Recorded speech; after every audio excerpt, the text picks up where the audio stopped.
سلامة عنا فقري قسانة ببزلكم ويبصحكم كبرات تختاتلتنا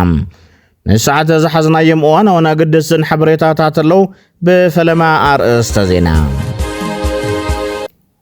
فتصميت سرحن حلافيت بيت صحفة حوحاتن ويزورو فاتلور قبر اكزابير غازيت او مجلس هيبان اللوام قندقند نطفتات كنقرب لكم هنا نبزحات تقارو بفلاي دمان دياسبورا تقارو زحق وسعاوت تمزقبوم كتسمعوهم جنرال أركان قبرة سعي حدشتي مشتراتاك قالي علو حيزنا يولنا كلتا أزز سراوي تقراي تأقيدهم ننمن يوم كنقرأكم هنا إرترا ترير ممرحي أوريد الله أز ممرحي سعيبو تفاتيرو ظلو رعدي انتاي مسلون أبناي لومي زينا أوجانا أن قربو خوونيوم نلومي نايديو من كالوتن زينا تاتحيزنا لكم لنا لايك بمقبار جمرو سناي مكتتال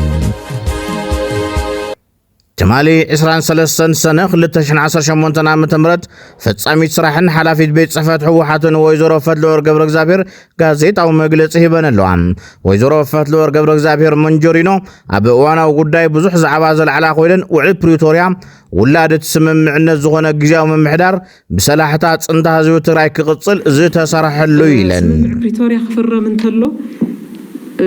سمم اعتقوينوس ان كان هواني تهبو نجاروني هلوكا تقبلوا نجاروني هلوكا أبزنا يسمى بريتوريا زبالة نتنسخاز قوم كارلو علامة أبزخونا سمع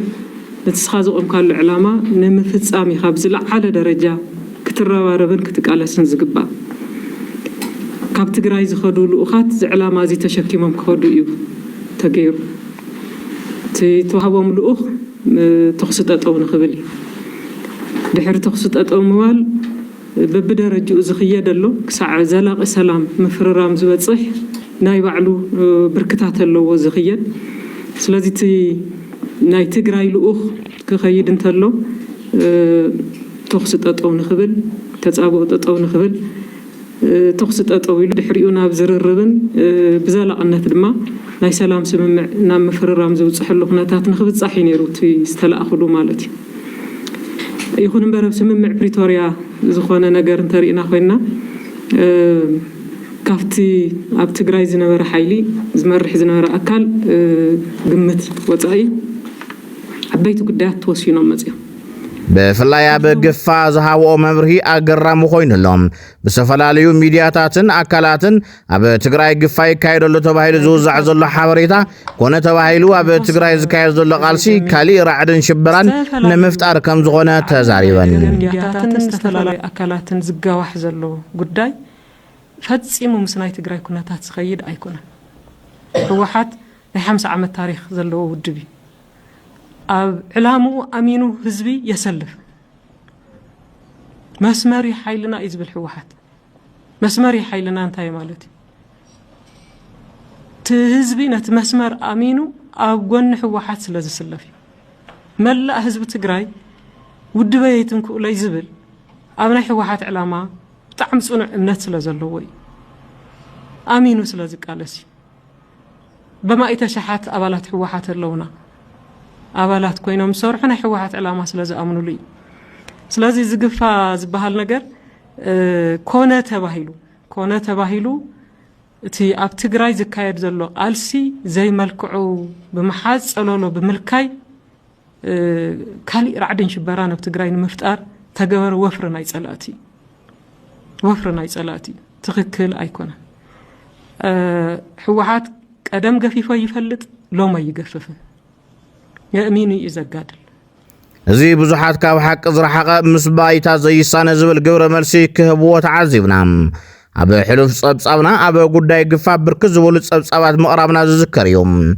أما غلا نناي ديقونا تمهارو تقفيفا موسى دم سعبو زي تقاومو كالوت دياقونات كم زي تأسورو متصبصابنا وناي زنقعن كابتوم قفا ناي قولو تمهارو كقاومو زقونيو زقنايو حاد مراحي هايمانو تأبو أبا تقراي دمس مزمورن منفساو تحسطون نمتفا زي تحاسو يمسل بمبال مرارتهم قليسهم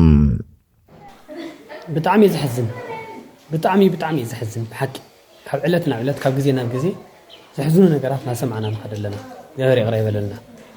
زي بدي زي سمعوه ዘማፍቀሩሁ ዘእምተ ሳለሙ እዚ ቪድዮ እዚ እዚ ድምፅ እዚ ይጥፋእ ይተዓጠም ኣብ ትግራይ ይሰማዕ ጉባኤ ቤታት ይዕነዋ እዩ ዝበሃል ዘሎ ደቀ መዛሙርት ቃል ኣምላኽ ይመሃሩ ይበተኑ ይበሃሉ ለይትላው ጉጂና ኣተኻላው ጉባኤታት ምጉትቋጥ ብግዴታ ብነፃነት ዝተፈጠረ ሰብ ብግዴታ ንዓ ጦርዕጠቕ ንዓ ሰልጥን እዚ ማለት ሃይማኖት ኣይትቐፅል ኣብ ትግራይ ሃይማኖት ኣይሃሉ ናተይ ትብልዎ እምነት ኣይሃሉ ኢና ንበሃል ዘለና ደቀ መዛሙርት ትምህርቶም ኣቋሪፆም ተበቲኖም ማለት ቤተ ክርስቲያን ተበቲና ማለት እዩ ጉባኤታት ተዓፅየን ማለት ቤተ ክርስቲያን ዘገልግላ ሲና ተዓፅየላ ማለት እዩ ከምዚ ዝገብሩ ሰባት ዘይተዓደሉ እዮም የጥፎ እዮም ይደምስሶም ኣይንብል እግዚአብሔር ልቡና ይዓድሎም ኢና ንጽልይ ሃይማኖትና ክትቀጽል አገልገልቲ ከይትስእን መንፈሳዊ ዩኒቨርሲቲና ብዙሓት ሊቃውንት ልፈልቅሉ ብዙሓት መምህራን ዝወጽሉ ብዙሓት ቃል ኣምላኽ ተጻዓኑ ሃይማኖትና ቀጥላ ክትኸይድ ዝገብሩ ኣቦታት ሊቃነ ጳጳሳት ሊቃውንት ዝፈረይላ ጉባኤ እዚኣ ትተዓጾ ይባል ለይትን ኣተኻ ጓሕጓሕ ኣብ መቐለል ተገበረ ጉድ ኣብ ጽርሐ ኣርያ ከምኡውን ኣብ ቅዱስ ያሬድ ሰብዓ ካሬ ከባቢ ዘሎ ካብዚ ኩሉ ጉባኤ ተወሲደ ካብ ኣኽሱም ከይቆረዩን ደቀ መዛሙርት ብለይቲ ተገሊጡ እዛ ምድርሲ ሃይማኖታውያን ይሃልዋ ደቀ መዛሙርት ሊቃውንት ይሃልዋ ዲያ ትበሃል ኣላ ብኻልኣይ ደረጃ ድማ ሚስኪን ናረኻ ድኻታት ናረኻ ዕዳጋ ሸቀሉና ኸድካ ሙራር ድሓር ዓፊንካ ብነፃነት ዝተፈጠረ ህዝቢ ብግዴታ ዓፊንካ ሙሳር ወሲኽን ድማ ወይዘሮ ፈትለወርቅ ገብረ እግዚአብሔር መንጀሪኖም ህወሓት ኣብ ዝኾነ ይኹን ኩነታት ኣብ ረብሓታት ህዝቢ ትግራይ ከም ዘይደራደር ገሊፀን ኣብ 2018 ዓመተ ምህረት ተኽሲ ጠውጦም ምባል ዝበሃል ተጣሒሱ ኣብ ልዕሊ ትግራይ ደብዳብ ድሮን ተፈጺሙ እዩ ሕዚ ድማ መንግስቲ ኢትዮጵያ ካብ ምዕራብ ትግራይ ክሳብ ምብራቕ ትግራይ ኣሎ ዝበሃል ሰራዊት ተኽቲቱ ንኹናት ይህንደድ ከም ዘሎ ረዲአን እቲ ብሔራዊ ክሕደት ዝፈጸመ ሓይሊ ድማ ኣብ ልዕሊ ትግራይ ኩናት ክውላዕ ቃልሲ ህዝቢ ትግራይ ክዳኸምን ክንቋሸሽን ዕዙዝ ተራ ይጻወተሎ ኢለን እቲ በጀት ነዳድን ካልኦት መሰረታዊ ሸቐጣትን ከልኪሉ ኣብ ልዕሊ ትግራይ ኩናት ምኽፋት ዝህንደድ ዘሎ ሓይሊ ገዲፎም ኣሜሪካ ሕብረት ኣውሮፓን ንሕወሓት ዘውፅዎ መግለጺ በዳልን ተሎ ነቲ ተበዳለ ኣካል ጽዑንቶ ንምፍጣር ዝዓለመን ትኽክል ዘይኮነን ኢለን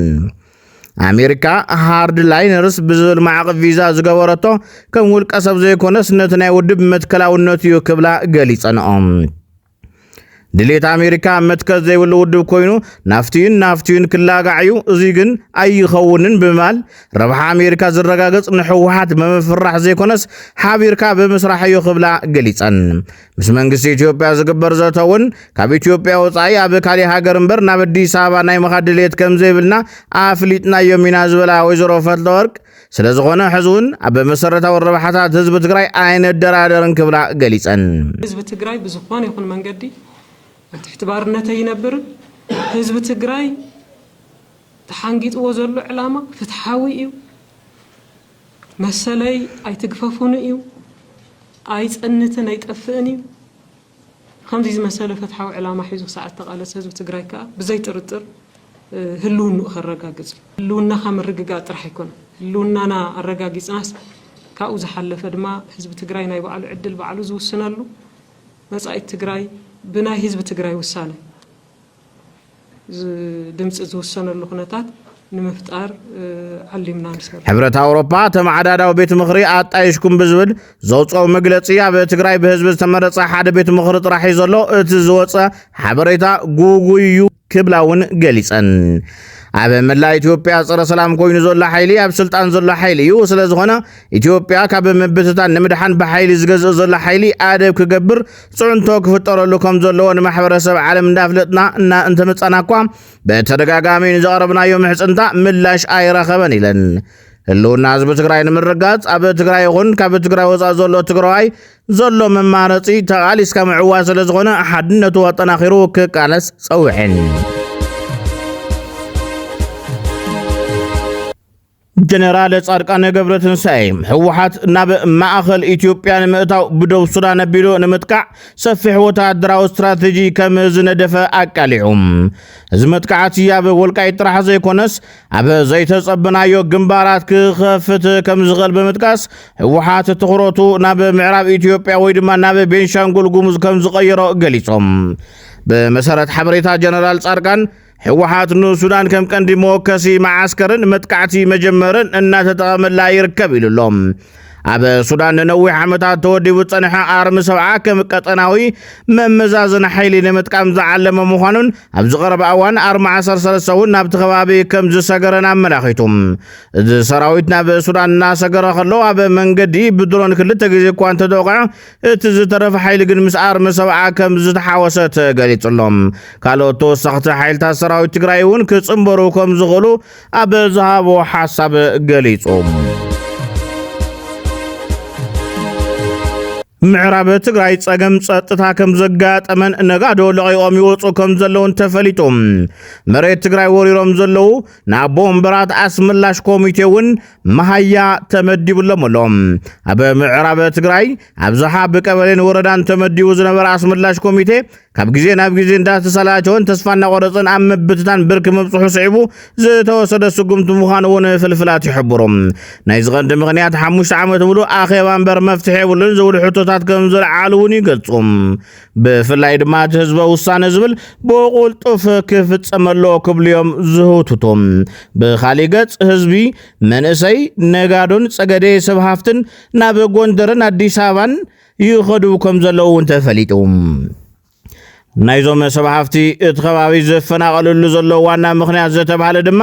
ብሰላም ወፂኻ ምእታው የለን ሕርሻ መሬት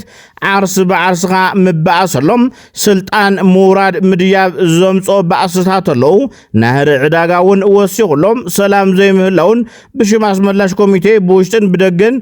ዝተኣከበ ቅርሺ ንንበዓለ ኮሎኔል ደመቀን ክብረአብን ኣታላይን ዛፌን ዝተባሃሉ ውልቀ ሰባት ንውልቆም ብምውዓሎም ደምነት ብምእታውን ምቅታል ስለዝበዝሕኒ ዝብሉ ከም ቀንዲ ምኽንያታት ኣቐሚጦምዎም ኣሎም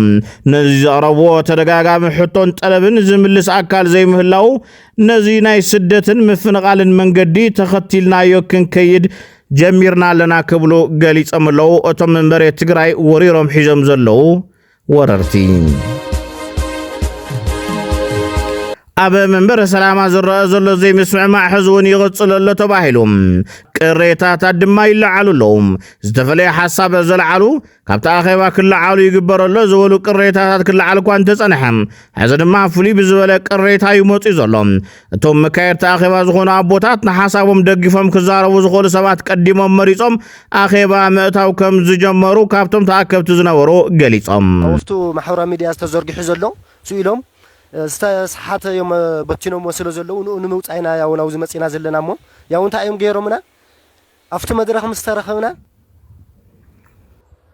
ሚድያ ነይሩዎም እቲ ሚድያ ድማ ትናቶም ሓሳብ መጀመርታ ሶም ዝዛረብዎ ዝነበሩ ጽቡቕ ሓሳብ ንሱ ምስ ቀረጸ እዚ ሚድያ ድማ ከፈልዮም ኢሎምዎ ማለት እዩ ምክንያቱ ትናትና ሓሳብ ናይ ተቃውሞ ሓሳብ ንኸይቐርብ ትናይ ባዕሎም ሓሳብ ናቶም ዝድግፍ ሰብ 5 ሰባት መዲብና ኣለና ኢሎም ትትኽክል ብጣዕሚ ዝገርም ማለት እዩ እቱና ሓሳብ ኣኼባ ኢሎም ጸዊዖሙስ ተኣኼባ ኢዲ ወሃውሞ ትኢድ ዘውፀ ሰብ ይዝዛረብ ማለት እዩ ንሕና ንፈልጦም ማንም ኣኼባ ዝካየደ መንግስቲ ኣካል ይኹን ኣብ ቤተ ክህነት ይኹን ማለት እዩ እዚ እንታይ እዮም ገይሮም ዝተፈለየ ሓሳብ ከይመፀና ንቱናትና ሓሳብ ዝቃወም ሓሳብ ንኸይመፅእ ኢሎም ሰባት መዲዮም 5 ሰባት መዲዮም መፅዮም ማለት እዩ እና እዞም 5 ሰባት እዚኦም ክዛረቡ ንኣቶም ኢድ ሂብና ኣለና ኢሎምዋ ከመይ ገይርኩም ኢሉ ተው ዝነበረ ካህድውን ኣካይዳ ኣው ዘለና ተኣኪብና ኣኼባ ክነካይድ ኢና መፂና ናትና ሓሳውን ክስማዕ እዩ ዝግብኦ ብኢድ ብልጫ ይኸውን ዝግብኦ ከመይ ገይርኩም ኣብ ገዛኹም መዲብኩም ተመፂኹም ዳኣ ንኣና ታይድሊ ንሕና ሞይነድልን ገዛና ክንከዲና ስምዑና ኢሉ ኣካይዳውን ኢሉ ሓቲትዎም ማለት እዩ ያው መጠረሽ እሳቶም ይዛረቡ እሞ ካልእ ፍሉይ ሰውን ክንህቢና ተዋሂሉ ብኸምዚ ወዲእና ማለት እዩ ያው እንታይ እዮም ገይሮም ብጣዕሚ ስዑልካ ዝተራቐቐ እቲ ምስጢር ክንደይና ከይወፅእ ብጣዕሚ በቃ ዝኸፈአን ዝተራቐቐን ኣኼባ እዩ ነይሩ ማለት እዩ ጀነራል ዮሐንስ ገብረ መስቀል መንጋብ ካብ መቐለ ምእታወት ሒዙ ክሳብ ናብ ሰሜን ሸዋ ዝነበረ ጉዕዞ ኩናት ናይ ምትራፍ ዕድላት ነይርዎ ክብል ወቂሱ ጦርነት ከተርፈ ይኽእል ነይሩ ኣነ ከዓ እንኳን ምትራፍ ክሕሰበ ይግብኦ ነይሩ ክተርፈሉ ዝኽእል ብሬካት ድማ ብዙሕ ነይሩ ድሕሪ መቐለ ምእታው ድሕሪ ካብ ማእኸል ዓዲ ምምላስ ድሕሪ ፕሪቶርያ እውን የትረፍዎን ኣብ ክልተ ገሚዖም እቲ መንእሰይ ስትሮንግማን ፖስቸር ይርእዩ ኣለዉ كيد تتحزنا نخيد يزول زلو حق يزارب زلو هذون خنا ترفون خلينا نترفوا يبلا الله امبن تولني توم امبز ولني توم امبز نخبلو حانيقو زحزام زلو تعانا زفلتو خزاربي صحفوني انا غير يبلكم قيم يبلي ودي قيم يبل قيم انت زخون سبحاتي مرحنا يتاود انتولني زرنقص كسبيت هنا شعور تفنيرنا ግን ምናልባሽ አይ ሳኹን ዚ ከምሰዓሪና ይወልኩ ነ ገሰሰየ ለፈልጠይ አተገሰየ ለኮፈልጠ የሚሽር ሶሎ ብጣዕሚ ሊበራል እን ብጣዕሚ ሞደርን ጃይንት ዩኒቨርሲቲ ግዜቱ ናሽናል ካሚኑ ብዜግነት አሜሪካዊ ዝኾነ ትግራዊት ሜላት ኪሮስ ኣብ ኮሎራዶ ኮንግረስ አሜሪካ ትገብሮ ዘላ ውድድር ተዓዊታ ሎሚ ኣብ ዝተኻየደ ናይ አሜሪካ ኮሎራዶ ዋን ዲሞክራቲክ ፕራይመሪ መረፃ ሜላት ኪሮስ ተዓዋቲት ብምዃን ዓብዪ ዓወታ መዝጊባላ እቲ ዕለት 30 ሰነ 2026 ዝወፀ ወግዓዊ ውፅኢት ድማ ነቲ ዓወት ኣረጋጊፅዎሎም ብመሰረት እቲ ወግዓዊ ፀብፃብ ሜላት ኪሮስ ብ53395 ድምፂ 48.58 ሚእታዊ ጠላላ ድምፂ ብምርካብ ነታ ንልዕሊ 44 ሚእታዊ ድምፂ ዝረኸበት ዲያና ዳጌት ስዒራታላ በዚ ድማ ሜላት ኪሮስ ነቲ ፕራይመሪ መረፃ ብምዕዋት ናብቲ ቀፃላይ ወሳናይ መድረኽ መረፃ ተሰጋጊራላ ቃልሲ ዝሓድሽ ወለዶ ዘይፈርሕ ደፋርን ብደህን እዩ ንሓቶ ዘለና ንደፋራት ፖሊሲ ብድፍረት ምቅላስዩ ንጅምሮ ኢና ድማ ዘለና ብዝብል ዘረባ ብትወዳደረሉ ዘላ ዛዕባን እትልለ ዘላ ሜላት ተቐባልነትና ረኸበት ያ ንሜላት ኪሮስ እንኳዕ ደስ በለኪ እናበልና ንቐፃልነት ትገብሮ መረፃ ድማ ሰናይ ዕድል ተመኒና ኣለና ክልተ ኣዘዝ ሰራዊት ትግራይ ተኣጊዶም ሓላፊ ወታደራዊ ስልያ ሰራዊት ትግራይ ዝነበረ ኮሎኔል ተወልደ ገብረትንሳኤ ተወልደ ዕንበብ ከምኡውን ኣማኻሪ ፕሬዚደንት ጊዜያዊ ምምሕዳር ትግራይ ዝነበረ ኣይተ ኢሳያስ ታደሰ ካብ ዝነበሮም ሓላፍነት ስራሕን ከም ዝተኣገዱ ተሓቢሮም ናይ ኣይተ ኢሳያስ ታደሰ መእገዲ ምክንያት ዛጊድ ኣብ ኢድና ኣይበፅሕን ብመሰረት ሓበሬታ ደደቢት ሚድያ ድማ ኮሎኔል ተወልደ ዕንበብ ዝተኸሰሰሉ ጉዳያት ዝተባሃሉ ወፂኡሎም ናብ ኣዲስ ኣበባ መምልላስ ዘይሕጋዊ ናይ ሰባት ምዝዋር ቅትለት ዓጀብትን ውራ መሬትን እዩ ናብ ኣዲስ ኣበባ ዝኸደ ብጀነራል ፍስሓ ማንጁስ ተላኢኽዩ እቲ ዓጀብቲ ቀትሉ ዝተባሃለ ድማ መፀለምታይ ዝብል ኣብዚ ጉዳይ ሓበሬታ ዝሃበ ሃይለ ደደቢት ነዚ ኩሉ ውንጀላ ኣድላይ ምፅራይ ተገይሩን እቶም ተቐቲሎም ተባሃሉ ዓጀብቲ ድማ ብኣካል ከም ዝመፁን ይገልጽ ኣነ ዘይለኣኽክዎ ይከደን ኢሉ ጀነራል ፍስሓ ብጣዕሚ ተናዲዱ ኣነ ዘይለኣኽክዎ ይከደን ኣስሩሑና ኣባ ኢልዎ ባይዘወይ ተወልደ ስለ ዝኸደን ኣዲስ ኣበባ ጥራሕ ዝዳሓናዮ መከራ ኣነ ዝፈልጦ ንስኹም ትፈልጥዎ ብዙሕ እዩ ተኣነ እኳ ዝፈልጦ كما أصل زجبرة تولد طرح بزح نقدر تعرفي زي كن كزربي نور أنا مش أنا قني الزارة وزلهم بر أسرعنا خمس ولا جنرال بساي كلاي عجبت قتيل كايلم كم عجبت بعلم مسيح قتيل كايلم مو بعلنا قاش حلو فيهم تم صاريتي جاكانو بتعمل نفاتهم تزاريهم زوم من خاص ريحهم زوم من خايب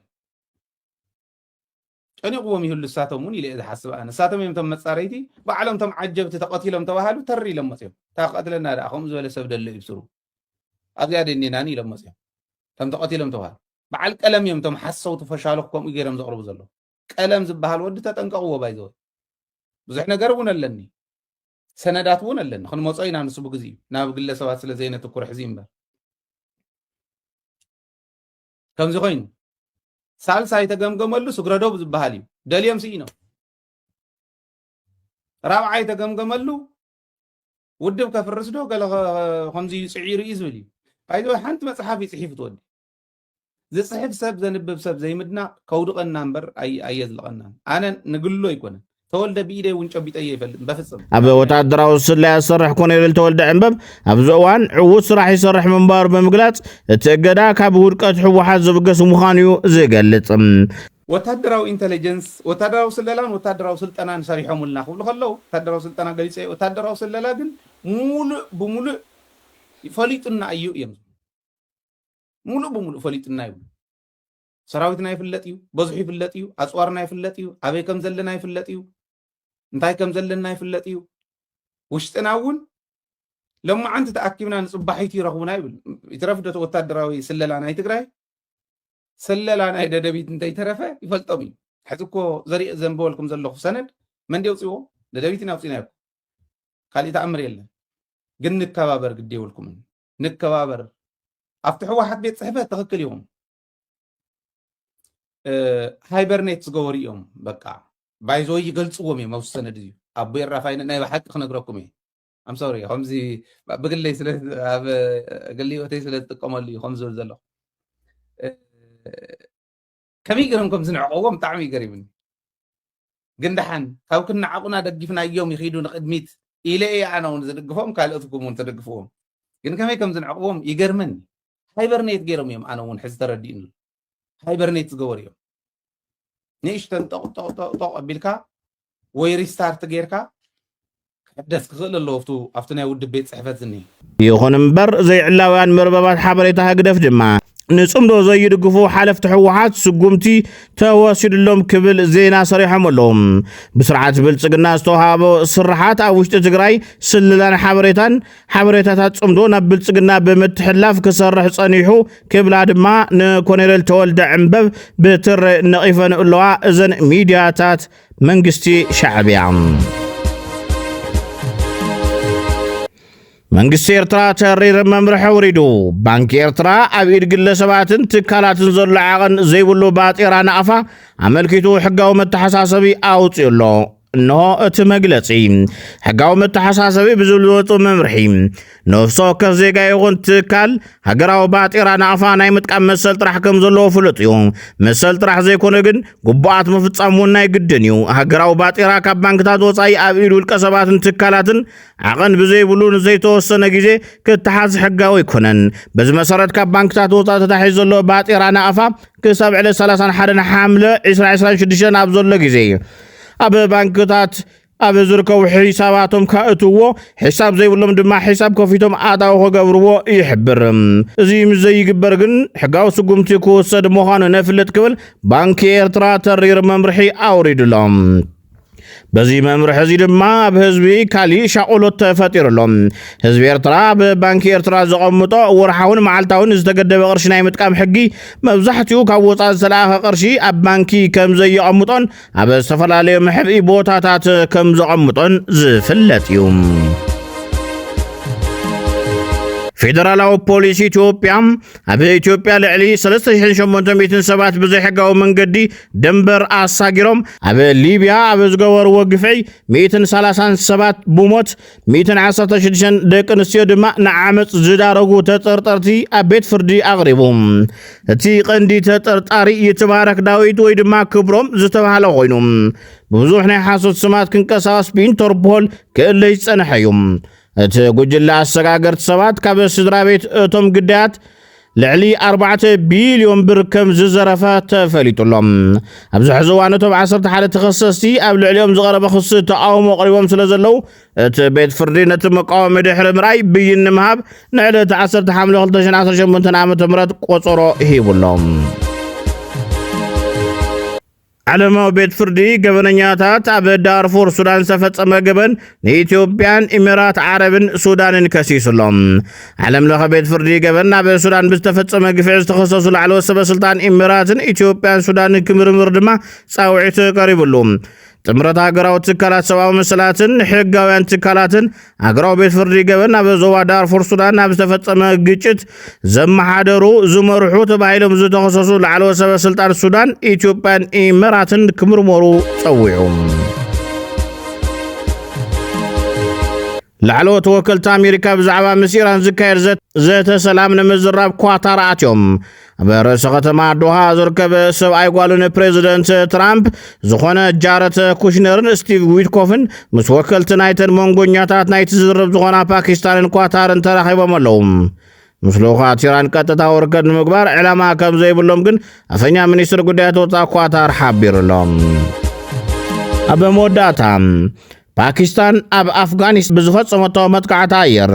ብውሕዱ 28 ሲቪላውያን ከም ዝተቐተሉ ሕቡራት ሃገራት ገሊጹ ንኣፍጋኒስታን ዝመርሕ ዘሎ መንግስቲ ታሊባን ግን ኣብቲ ኣብ ዶባት ኣብ ዝርከባ 3 ዞባታት ዝተኻየደ ደብዳብ 36 ሰባት ከም ዝሞቱ እዩ ዝጠቅስ ካቡል ንዝተባሃሉ ኣሸበርቲ ጉጅለታት ዕቅበላ ክትብል ትኸስስ ኢስላማባድ ብወገና ኣብቲ ብምድርን ብኣየርን ዝካየደቶ መጥቃዕቲ 29 ዕጡቓት ከም ዝተቐተሉ ሓቢራላ